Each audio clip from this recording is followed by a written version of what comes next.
Terima kasih untuk kesempatan di mana kami boleh beribadah bersama dengan saudara-saudara seiman kami. Kami boleh menyatakan kerinduan-kerinduan kami, ungkapan-ungkapan kami kepada Tuhan dalam doa, pujian, penyembahan. Sekaligus mendengarkan apa yang menjadi kerinduan-Mu bagi setiap kami. Kehendak-Mu bagi setiap kami untuk kami lakukan dalam kehidupan kami. Dalam kami menjalani hidup sehari-hari kami. Urapi pemberitaan firman-Mu. Biarlah firman-Mu boleh memberkati kami. Di dalam nama Tuhan Yesus Kristus kami mengucap syukur. Kami sudah berdoa. Amin. Bapak Ibu dipersilahkan duduk. Selamat pagi. Shalom.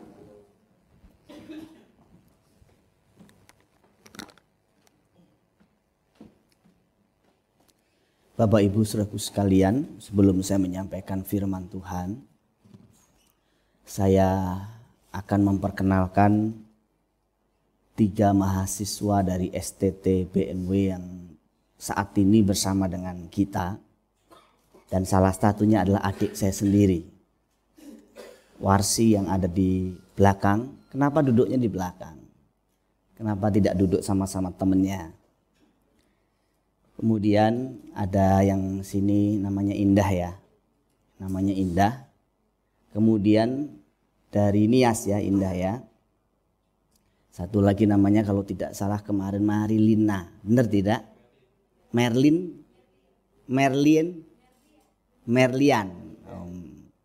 Namanya nanti ditaruh ya. Siang nanti diperkenalkan lagi. Dari kemarin saya kesulitan menyebutkan namanya. Kalau nama Warsi kan gampang. Indah gampang, Suminem juga nggak susah. Ini namanya jangan susah-susah. Oke, nah nanti mereka akan praktek terlibat pelayanan, diutus dari STT untuk bisa bergabung bersama-sama dengan kita, melayani bersama-sama dengan kita. Nanti akan kenalan lagi ya untuk di ibadah siang. Minggu depan baru terlibat di pelayanan-pelayanan terutama di sekolah minggu. Nanti juga akan membantu Ibu Ani, Mbak Ani dalam pelayanan penyediaan konsumsi dan juga pelayanan bersama dengan Agung dan Nana. Jadi memang serabutan pelayanannya ya. Ini namanya pelayan.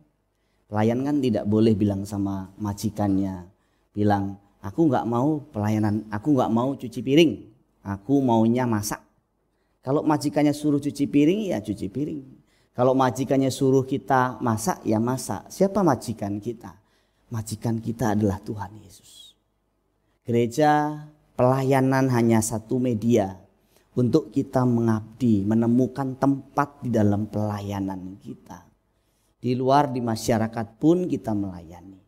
Biarlah nanti bisa bertumbuh sama-sama dengan kita. 14 tahun saya terlibat dalam pelayanan di gereja lokal kecil, yang pada waktu itu saya melayani di sebuah gereja kecil, jemaatnya tidak lebih dari 40 orang. Pagi, siang, sore, 3 kali ibadah. Dan saya juga belum pernah memimpin pujian. Dan saya berlatih memimpin pujian di sana. Saya berlatih cerita sekolah minggu, saya berlatih berkhotbah. Tetapi latihan 4 tahun pertama yang gembala senior berikan kepada saya adalah menjadi seksi perlengkapan dan kebersihan. Saya 4 tahun dari seksi kebersihan, seksi pelayanan di gereja. Bersama dengan adik saya tadi yang main musik. Yang sekarang dipanggil kerennya Mr. Joe. Dulu sama pelayanan mengabdi di bagian yang tidak nampak, sebenarnya sama saja. Mau di depan, mau di belakang, mau di samping kanan, samping kiri sama saja. Kalau ada istilah di belakang layar, di depan layar, SBC tidak punya layar.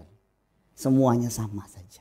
Ya, Mas Joko kan sering pakai di belakang layar. Masalahnya kita nggak punya layar di sini. Horden ada, tapi layar kita tidak punya.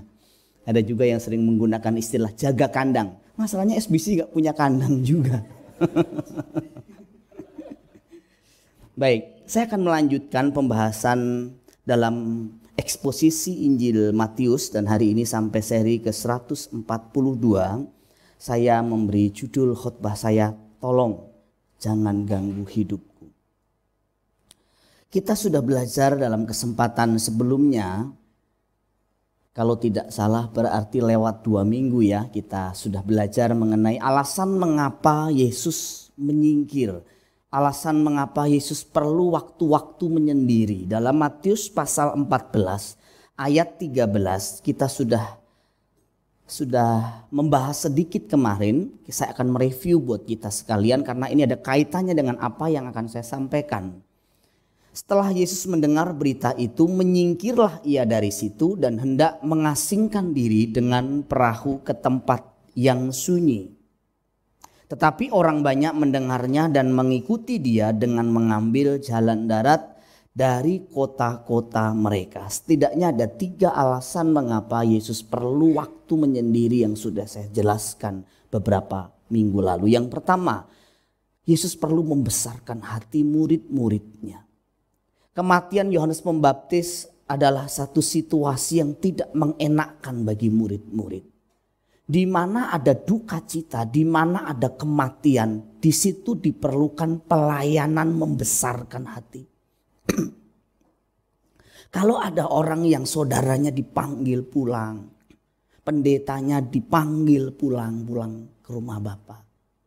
Orang-orang yang dicintainya meninggalkan dia untuk selama-lamanya. Gereja kita harus menjadi orang-orang yang bisa membesarkan hati mereka. Tidak selalu harus dengan kata-kata. Waktu ada orang yang ditinggal orang yang dicintainya. Mungkin itu istrinya, suaminya, anaknya, keluarganya. Kita bisa mendampingi dia. Karena itu pelayanan pendampingan itu penting sekali. Kalau orang lagi stres, orang lagi kalut.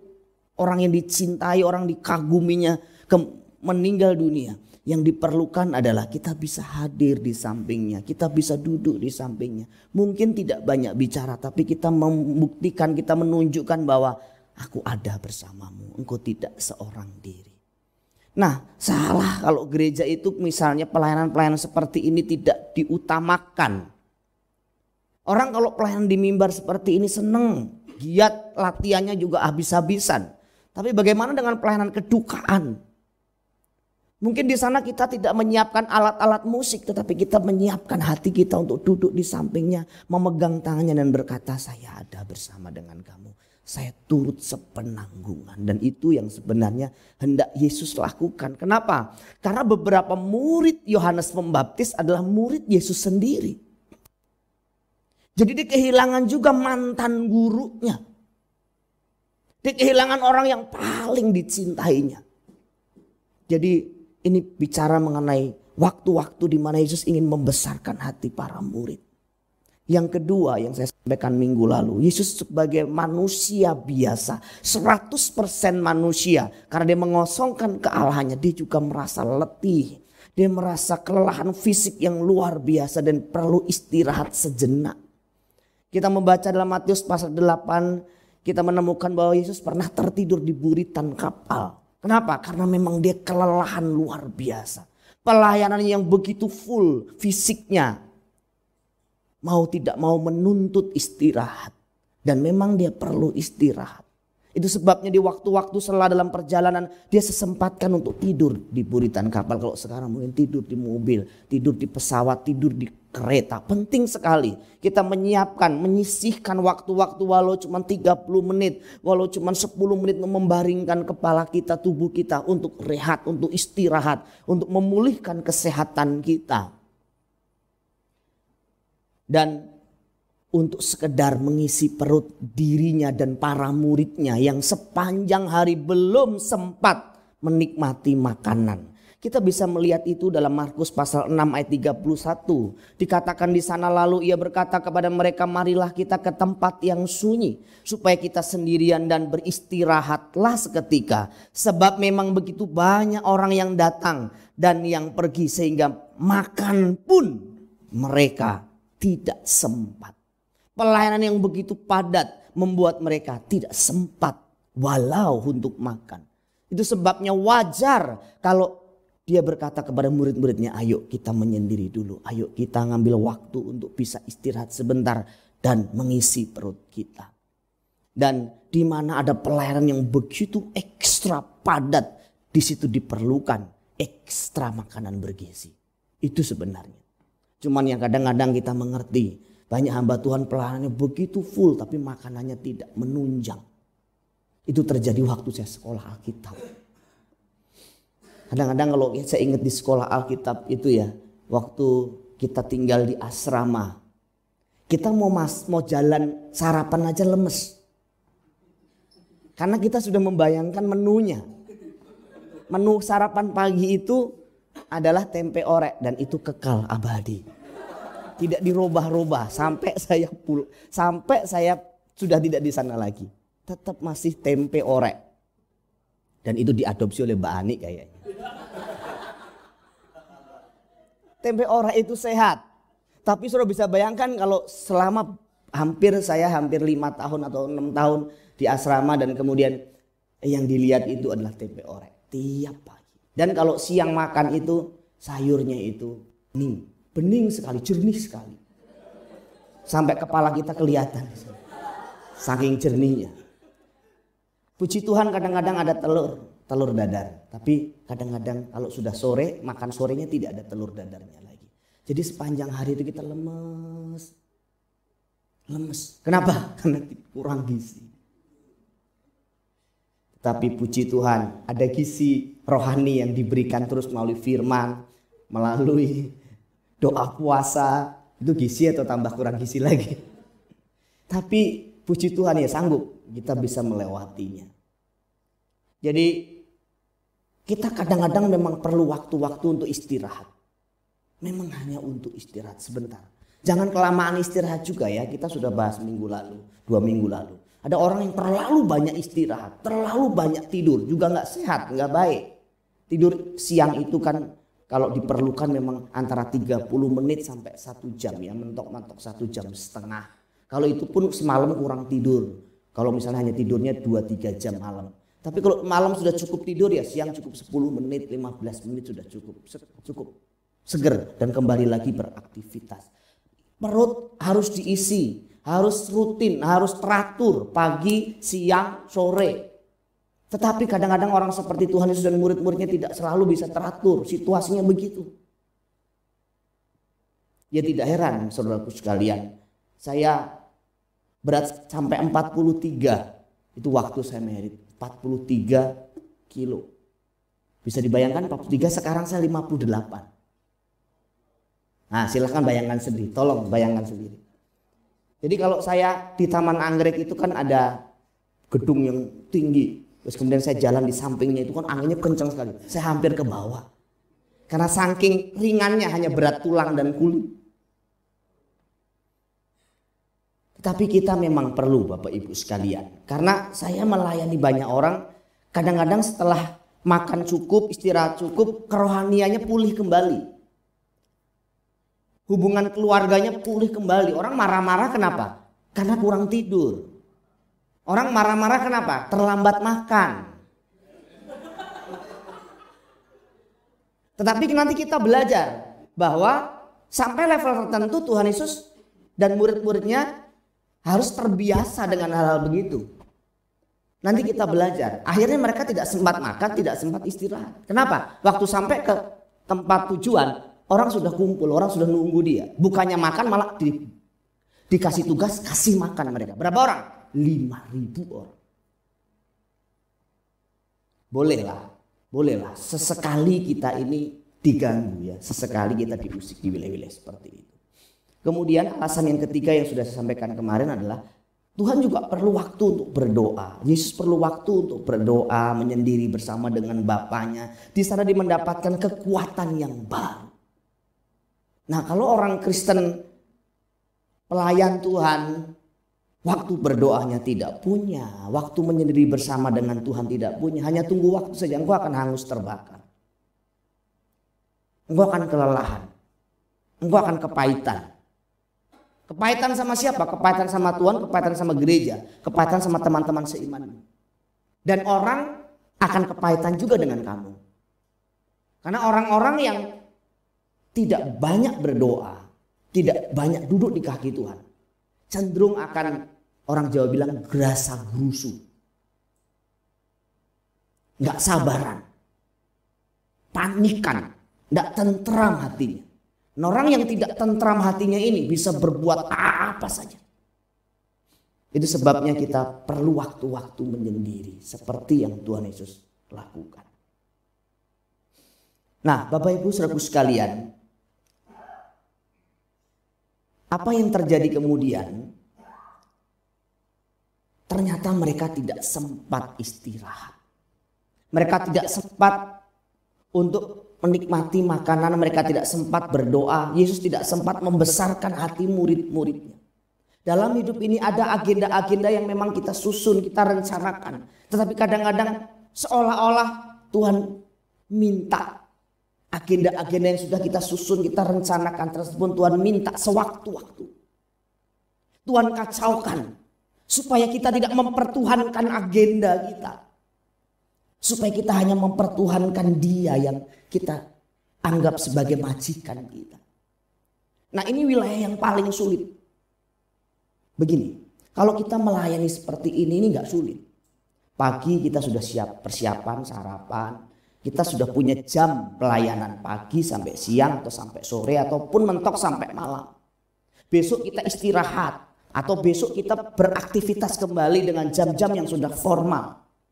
Tetapi lain perkara ketika kita sudah menyiapkan semuanya itu, mungkin itu waktu untuk kita istirahat, waktu untuk keluarga kita, waktu untuk kita bersama dengan orang-orang kita cintai. Terus ada orang-orang tertentu yang mengganggu, mengusik, mengambil apa yang seharusnya hak kita, privasi kita. Nah, itu paling berat. Itu yang paling berat. Kalau diri kita yang menyediakan itu nggak berat. Tapi kalau orang lain yang ngambil itu lebih berat. Ya, seberat-beratnya kita pelayanan di gereja ini apa sih? Pagi, siang, sore, ya toh? Nggak sampai keluar darah kan?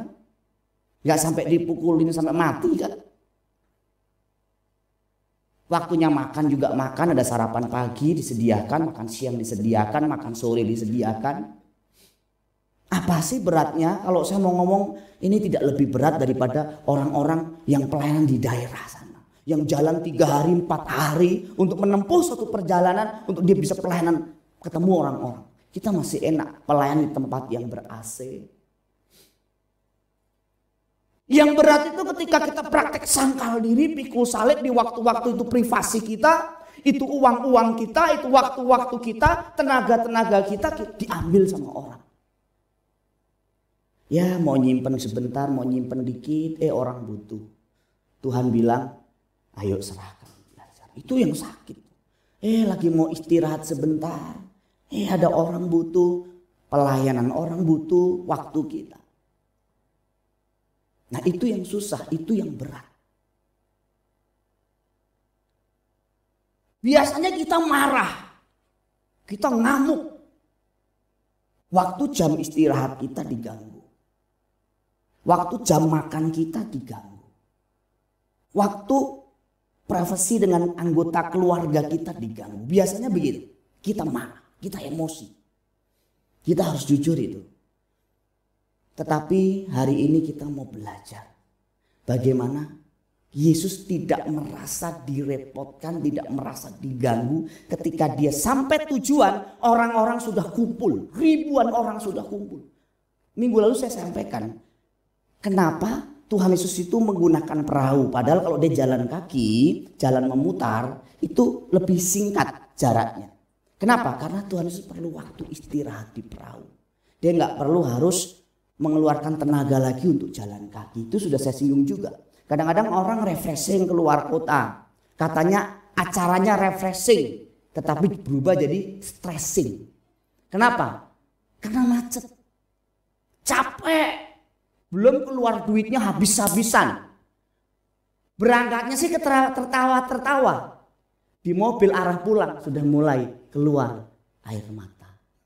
Kenapa? Mikir, aduh itu belum bayar. Ini gaji 1 bulan di awal bulan sudah habis semua buat jalan-jalan. Seharusnya kan jalan-jalan itu kan diatur ya. Misalnya kita Ya kecuali uang saudara tidak ada serinya ya. Kayak Pak Randy misalnya. Lain ceritanya toh. Tapi kalau saudara itu uangnya terbatas, harusnya diatur ya. Kalau tahun depan misalnya kita mau refreshing atau kita mau jalan-jalan, kita sisihkan 100.000 misalnya selama setahun, selama tiap bulan 100.000, ya 1,2 juta. Misalnya kita punya pegangan untuk bisa jalan-jalan waktu itu. Tetapi ini tidak memangkas gaji kita selama 1 bulan. Lah kalau misalnya 1 bulan gaji kita 5 juta, jalan-jalannya 5 juta, akhirnya kita hutang 5 juta. Dan itu membuat kita bukan refreshing, stres. Terutama ibu-ibu, makin stres dia. Beras habis, minyak habis, uang sekolah belum bayar, tagihan kartu kredit, kontrakan juga mau jatuh tempo, makin stres. Jadi kenapa Tuhan Yesus waktu itu mengambil jalan sengaja dia naik perahu? Kemungkinan besar dia menghindari keluarnya energi lagi dan dia bisa istirahat. Dan ini bijaksana. Ada beberapa hamba Tuhan yang pelayanan begitu padat, memang dia punya supir. Itu efektivitas. Kalau memang waktunya terbatas, dia punya supir supaya orang-orang ini yang begitu padat ini dia bisa istirahat di mobil walau cuma setengah jam dalam perjalanan. Dan itu yang dilakukan oleh hamba Tuhan yang pelayanan begitu padat. Tapi saya sih nggak terlalu padat-padat amat. Jadi saya nggak perlu supir. Banyak yang nyupirin saya. Salah satunya Agung yang mau supirin saya kemanapun. Saya bersyukur ada orang-orang yang luar biasa. Yang siap berangkat kemanapun diperlukan. Nah, gimana kalau kita sudah prepare, kita sudah siapkan semua, kita sudah atur. Terus tiba-tiba kita diganggu. Makanya Bapak Ibu sekalian, dari bahasa kita, mimik muka kita, cara kita bicara, baik secara verbal maupun non verbal. Verbal itu kita ngomong begini. Non verbal itu gestur tubuh kita. Itu menunjukkan kita mau diganggu atau bisa diganggu atau tidak. Ada orang-orang yang memang menunjukkan tidak bisa diganggu. Di gereja kelihatan, gestur tubuhnya kelihatan. Terus kalau pulang langsung menghilang. Karena dia mau berkata, saya tidak mau diganggu. Loh, gak apa-apa. Karena memang mungkin dia ada keperluan-keperluan yang sangat urgent di rumah. Mungkin harus segera gantiin popok babynya atau suaminya di rumah sendiri, istrinya di rumah sendiri. Dan lain hal yang harus dikerjakan dengan cepat, bisa saja. Tetapi memang ada orang-orang tertentu yang memang punya tipe kaku, formal, legalis, dan tidak bisa disentuh. Dan orang-orang begini juga tidak akan menarik orang datang kepadanya. Nih lihat, tampang kita ini, muka kita ini menunjukkan kita ini bisa dimintain tolong apa tidak, bisa direpotkan apa tidak. Kalau misalnya kita melihat orang-orang ini kayaknya nggak bisa direpotkan, kita juga nggak mau minta tolong. Serius, kita nggak mau minta tolong. Kenapa? Karena dia sudah menunjukkan lewat gestur tubuhnya, gerakan-gerakan nonverbalnya bahwa jangan ganggu aku, jangan usik privasiku.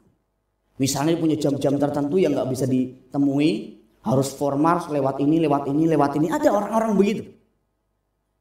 Dan orang-orang seperti ini akan kehilangan banyak kesempatan merenggangkan otot-otot rohani.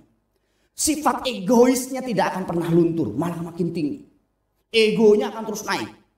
Orang seperti ini biasanya tidak bisa menjadi pemimpin yang baik. Tidak pernah bisa. Pemimpin itu bukan bicara berapa banyak orang yang bisa melayani dia. Berapa banyak orang yang bisa diganggu sama dia. Tetapi berapa banyak orang yang sudah dilayani dan berapa banyak dia punya waktu mau diganggu oleh orang lain. Jadi pemimpin-pemimpin besar itu kelihatan dari berapa banyak orang yang dilayaninya. Bukan siapa yang melayaninya. Wih dia hebat loh, bodyguardnya 10. 5 kiri, 5 kanan.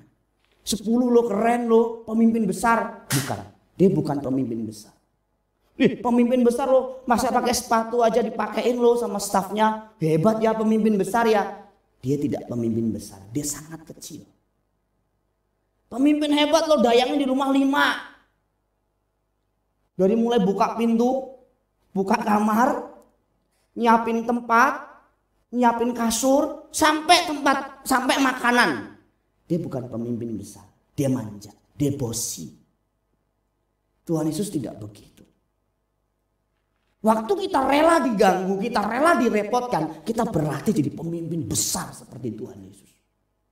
Seolah-olah kita ini punya catatan di dalam jidat kita, dada kita, dan berkata, ganggu saya siap untuk diganggu. Orang itu harus begitu.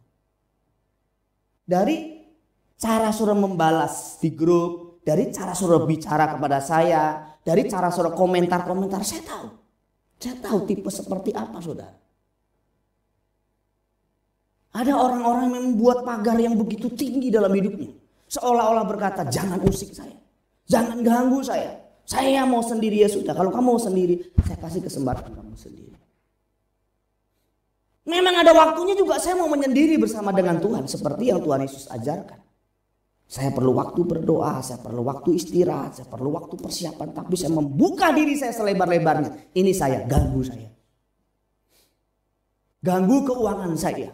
Ganggu waktu saya. Ganggu tenaga saya. 24 jam kamu bisa telepon saya. Dan saya buktikan itu. Artinya saya tidak pernah merasa terganggu seharusnya kalau saya hamba. Kalau seorang hamba itu majikannya bilang, Anton, ya Tuan, kamu tolong ambil barang itu ya. Atau tolong anterin Bapak ke kota ya. Dia nggak komplain. Tapi Nyonya, ini sudah jam 1:30 pagi. Saya baru tidur 2 jam. Dia nggak akan ngomong begitu. Baik Nyonya, saya jalan. Pembantu rumah tangga itu kan digaji 24 jam. Beda dengan staf yang kerja di kantor antara jam 8 sampai jam 6. Jadi situ dia dibelinya jam 8 sampai jam 6. Di atas jam 6 dia bebas. Tapi kalau pembantu rumah tangga lebih sulit. 24 jam waktunya itu diminta oleh majikannya. Ada majikan-majikan yang memang super sadis. Mau makan aja sebentar aja ditungguin. Kamu makan begitu aja lama bener, makan teri aja. Ada Ben. Siapa itu? Siapa lagi? Nah, saudara yang tertawa pasti tahu ceritanya. Ada memang orang-orang yang memang galak bener-bener. Majikan yang mau mengambil waktu seluruhnya. Kalau perlu 24 jam bisa 1 jam lu tidurlah 1 jam lu. Tapi ada juga majikan yang bahaya, yang memberi kebebasan dan sebagainya. Dan harusnya seorang hamba yang baik itu, dia nggak banyak tawar. Dia nggak tanya mengapa juga. Mengapa saya diganggu? Mengapa saya nggak punya waktu pribadi? Mengapa? Oh mengapa? Martin Luther pernah menyampaikan dalam satu pesannya. Seorang yang makin dewasa, makin beriman, makin tidak pernah bertanya mengapa. Di jalan. Orang Kristen yang banyak protes, banyak tanya mengapa. Ini orang Kristen yang anak-anak. Orang Kristen yang dewasa itu seolah-olah di dalam jidatnya, hatinya tertulis. Kapanpun kamu mau mengganggu saya. Kapanpun kamu mau ngambil hidup saya. Waktu saya, tenaga saya siap. Itu bukan berarti kita jadi budak orang lain. Kemudian kita nggak punya rencana-rencana, salah. Tetap kita punya rencana-rencana, kita punya aturan-aturan yang kita tetapkan, prinsip-prinsip buat diri kita. Tetapi sekali waktu seperti yang Tuhan Yesus alami, kita selalu harus siap sedia.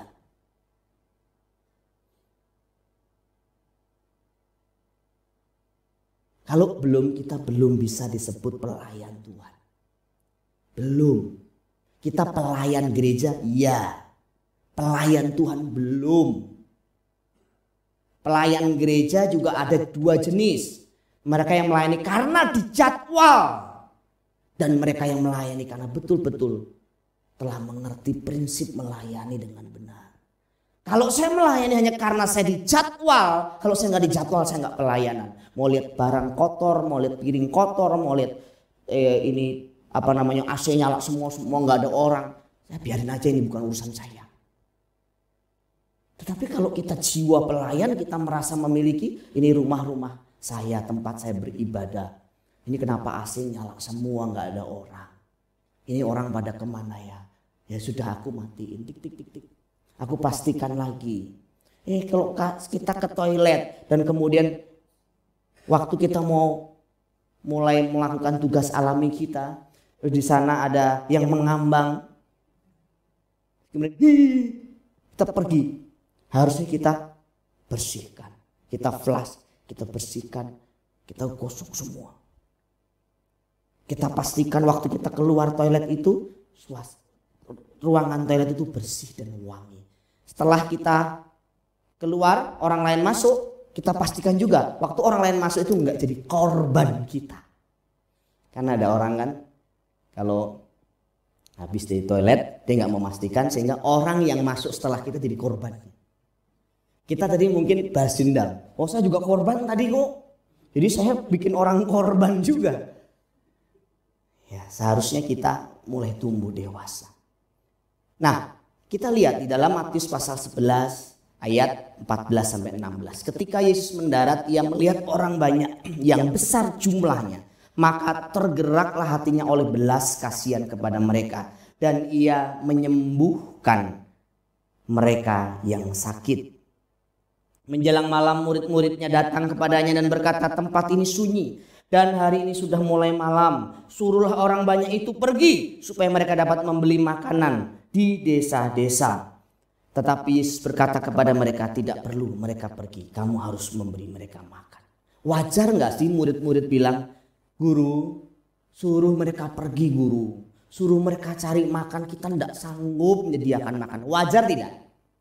Oh wajar sekali loh. Dia itu kan murid-murid itu kan baru saja punya rencana sama gurunya memang mau istirahat, mau makan. Kemudian ribuan orang datang ganggu privasi makannya. Nih saudara jam makan aja nih ya, misalnya lagi masak nih. Misalnya Pepen sama Nancy lagi masak. Apa itu? Ayam apa kemarin Nancy? Oh enak loh masakin Nancy tuh. Oh lagi terus kemudian si Akong datang, Yos datang. Rame-rame baru lagi nyalain lilin. Baru lagi nyalain lilin mau berdua-duaan lagi mau ngobrol romantis gitu ya. Pen, siapa itu? Koko, apa itu? Waduh, ini bener ya. Orang lagi baru bermesraan juga. Terus udah begitu, kayaknya bau enak nih. Oh bagi dong. Terus Pepen bilang, silakan. Silakannya itu silakan. Dalam hati itu silakan. Aku tuh mau makan. Aku mau punya waktu sama istriku. Aku baru merit ini. Aku capek baru pulang kerja. Lu kok gak ngerti sih? Apalagi kalau Pepen ditelepon sama Kak Parno. Pen, ya Kak, kamu kesini sekarang. Kenapa ya Kak? Ini penting. Ini harus cepat dikerjakan sekarang. Boleh nggak Kak kalau besok? Wajar nggak jawaban Pepen tadi, jawaban murid-murid? Wajar. Dan saya pun pernah mengalami dan melakukan kesalahan itu. Anggaplah kalau itu kesalahan di mata Tuhan, di mata manusia itu nggak salah. Wajar. Kita capek, kita lelah, kita mau istirahat terus tiba-tiba kering. Jemaat memberitahu kalau saudaranya meninggal dunia. Itu 12:30 saya baru mau istirahat. Kring. Waduh. Jemaat meninggal dunia dan saya harus ke rumah duka yang ada di daerah Grogol sana. Waduh, itu jam berapa ya? Sampai jam 1:30 pagi atau jam 2 pagi. Wah, itu betapa ngantuk. Mata itu kayak dilem. Terus seolah-olah dalam hati kita berkata, itu yang meninggal gak bisa ditunda ya. Mau ditunda pagian gitu loh. Meninggal kok bikin repot. Hidupnya bikin repot, meninggalnya bikin repot. Nah kita kan bisa begitu. Nah kalau kita pelayan Tuhan, kita melayani, hal-hal seperti itu akan kita temukan setiap harinya. Dan kalau kita tidak bersedia diusik, kita terlalu formal, kita legalis, sekali lagi kita kehilangan kesempatan untuk bertemu dengan jiwa-jiwa orang-orang yang perlu kita layani dan mungkin bertobat karena pelayanan kita.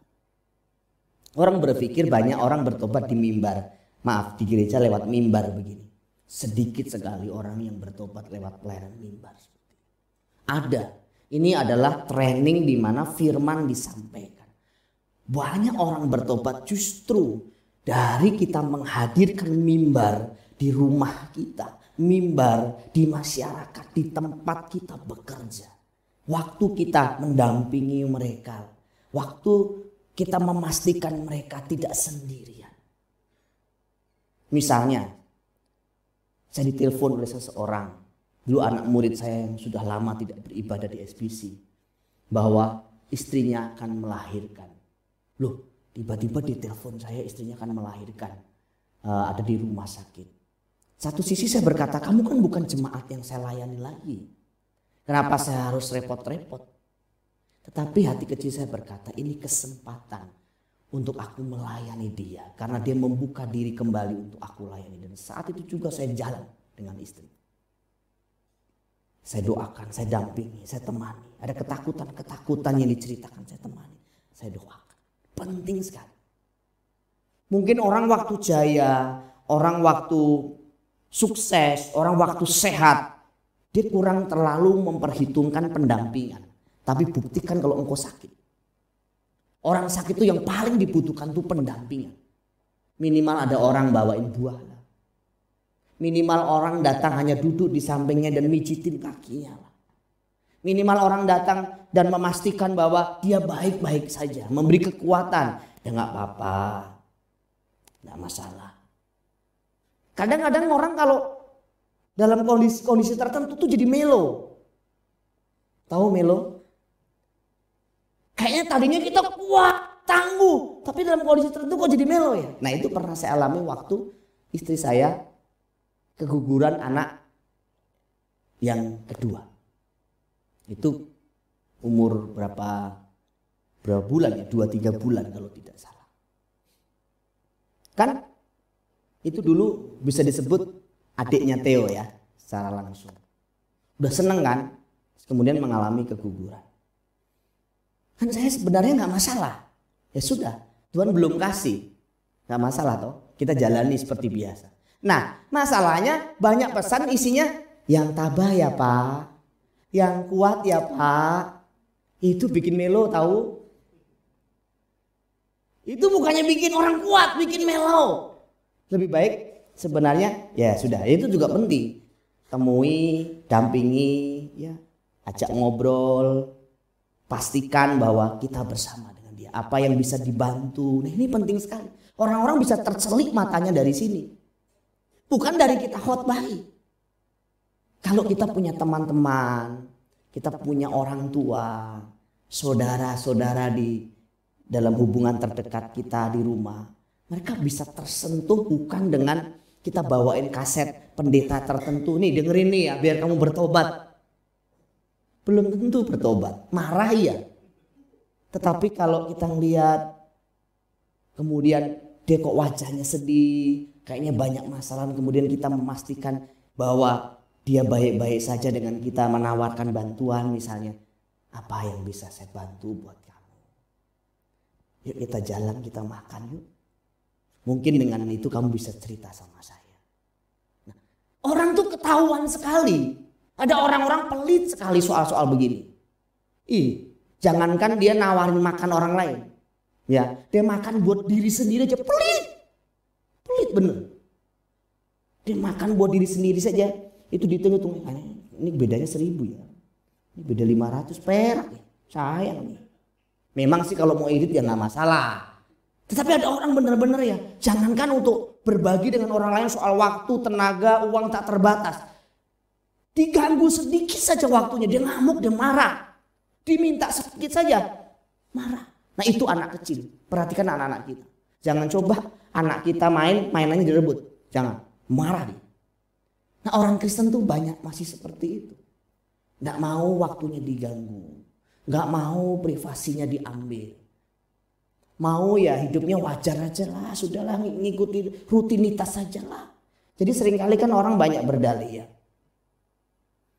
capek nih, banyak kerjaan nih, lagi pusing nih, lagi stres. Jadi seolah-olah semua itu menjadi alasan untuk kita tidak melakukan tanggung jawab kita. Tidak boleh. Tidak boleh begitu. Lah kalau saya punya alasan seperti itu, saudaraku sekalian, saudara bisa melihat juga dalam diri saya. Misalnya, kalau saudara terima renungan sehari 1-2 kali, itu kan bukan dalam kondisi saya selalu sehat-sehat dan selalu punya waktu. Ya walaupun saudara juga belum tentu membacanya. Itu sama seperti seorang ibu yang masak buat anak, buat suaminya, walaupun belum tentu dimakan sama suaminya, walaupun belum tentu dimakan sama anaknya, dia tetap masak. Sebagai ibu yang baik dia masak, dia siapin makanan. Dimakan gak dimakan ya sudah dimasakin. Nah sebagai seorang ibu bapak rohani yang baik ya, saya coba berusaha menyediakan makanan. Entah dimakan gak dimakan ya silahkan. Tetapi kadang-kadang waktu bikin dalam kondisi juga jam 1 pagi, jam 2 pagi, kondisi masih badan meriang, kepala pusing. Tetapi saya harus menyediakan makanan juga untuk anak-anak rohaniku besok pagi. Lah saya kan bisa bilang, gak apa-apa, pusing capek, lagi jalan-jalan. Jadi lagi jalan-jalan, jadi saya gak kirim renungan, lagi jalan-jalan. Kita banyak sekali mentolerir kelemahan-kelemahan kita, kekurangan-kekurangan kita, kewajaran-kewajaran kita. Tetapi kita mengorbankan pelayanan kepada jiwa-jiwa. Sebagai anak misalnya di rumah kadang-kadang kan kita pulang udah capek. Orang tua kita mungkin nuntut diperhatikan, dilayani. Nah di situ ujian-ujian berat. Nah ini yang baru punya anak nih adik saya. Ada Diki, Mary. Wah itu ujiannya berat.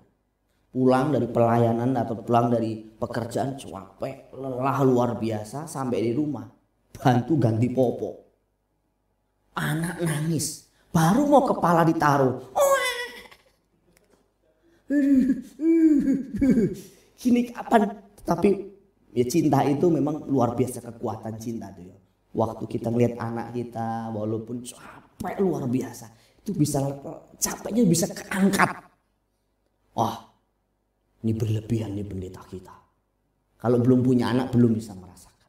Yang sudah punya anak akan tahu merasakan bagaimana. Kenapa ibu-ibu itu alasannya kenapa kok bisa gendong bayinya sampai setengah hari gitu ya.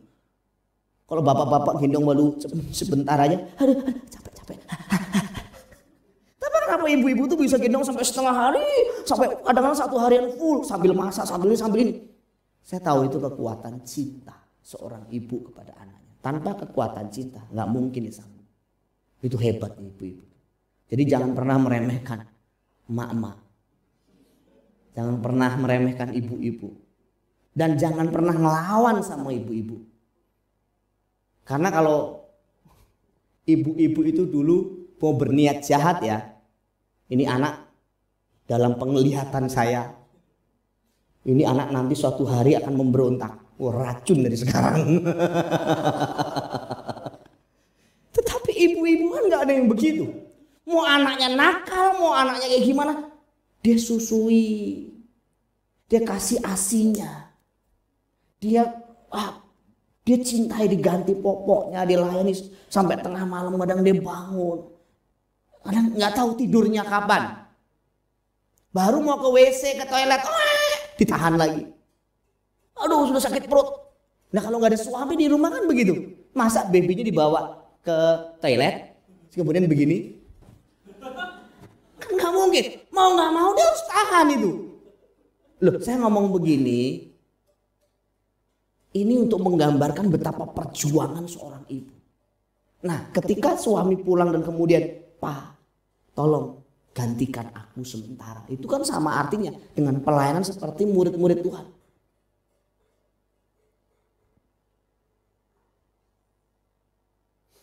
Nah ini Bapak Ibu saudaraku sekalian, ini penting sekali. Dan pelajaran yang lain yang kita bisa ambil dari cerita ini adalah, perhatikan. Yesus kan gak merasa terganggu ya, gak merasa terrepotkan dengan masalah-masalah yang mereka bawa kepada Yesus. Yesus nggak pernah merasa terganggu loh. Jangan kita buat doktrin sendiri seolah-olah itu nggak usahlah minta-minta sama Tuhan, Tuhan terganggu tahu. Nggak usah ngerepotin Tuhan lah, Tuhan tuh terganggu tahu nggak kalau kita minta-minta sama Tuhan. Enggak, Tuhan itu tidak pernah merasa direpotkan. Tidak ada masalah yang terlalu besar atau terlalu kecil untuk kita bawa kepada Tuhan. Mulai dari kita mau pilih jodoh, pilih tempat kerja, sampai perkara-perkara sederhana Tuhan mau dilibatkan. Ya tapi jangan berlebihan aja ya. Kok hari ini bajunya itu terus? Tuhan belum suruh saya ganti baju. Nah itu mah berlebihan, itu mah lebay. Kan ada orang sampai berlebihan. Tuhan kasih kita juga akal budi, otak yang cemerlang. Artinya keputusan-keputusan yang menentukan keselamatan jiwa kita, keselamatan orang lain perlu kita bawa sama Tuhan. Kerjaan, jodoh, ya perlu dong. Ini yang masih muda-muda ini. Jangan asal ganteng diambil. Asal cantik diambil. Tidak tahu dalamnya dibusuk. Loh saya ngomong ini bener loh. Jadi jangan cuma lihat orang itu cuma tampilan luarnya ganteng cantik. Harusnya sih luar dalam cantik. Tapi jarang orang begitu. Jarang. Tetapi yang betul adalah utamakan manusia batiniahnya. Utamakan. Dulu adik saya sih bilang, Kak, saya nggak setuju itu. Kenapa? Karena kalau hati itu gampang dibenahi. Cuman kalau muka itu susah dibenahi. Tapi sekarang operasi muka itu lebih gampang.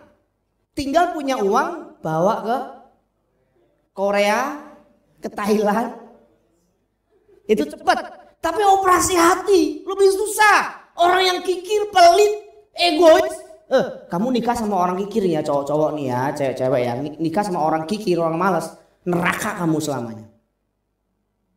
Ntar waktu mau belanja, Mi, itu minyak kenapa banyak-banyak nuang? Jadi belanjanya saya kurangi loh kalau kamu nuang banyak-banyak minyaknya. Ada begitu, ada. Apalagi ketemu sama istri, sama cewek, sama pasangan perempuan yang bisa cuma dandan, nge-mall, main gadget. Nah silahkan nikmati itu. Nikmati silahkan. Kamu ketemu dengan punya bayangan nanti kalau kamu nikah punya istri yang cantik, kemudian bisa masak, terus merawat suami, jadi sekarang terpelihara gitu. Ternyata tidak terpelihara, tersiksa. Setelah nikah main gadget mulu. Nah kalau siang nanti ada beberapa gambar yang saya tayangkan, seru-seru. Suami yang bawa gendong anak sambil cuci baju, si istrinya lagi update status. Sekarang zamannya udah berkembang. Cewek-cewek sekarang lebih berani sama suami. Sekarang lebih banyak sibuk ngurus media sosialnya daripada ngurus suaminya, ngurus anaknya. Nah silahkan tuh nikmati. Nasi sudah jadi bubur, nikmati. Tapi kalau mereka sejak masih mudanya belajar mau diganggu, mau direpotkan, mau melayani, makanya latihannya di gereja, latihan melayani. Lihat tuh kalau cowok-cowok milih tuh cari pelayan gitu loh, yang rajin melayani, yang cinta anak-anak, nggak jauh beda nanti. Tapi dia bisa bersandiwara, bisa juga sih. Waktu sama anak sekolah minggu, lucunya, anak sendiri. Ada juga, tapi jarang. SBC nggak boleh sandiwara. Saya usir kamu keluar sandiwara. Ya, saya kira itu dulu deh, waktunya sudah selesai. Nanti kita lanjutkan di pertemuan berikutnya.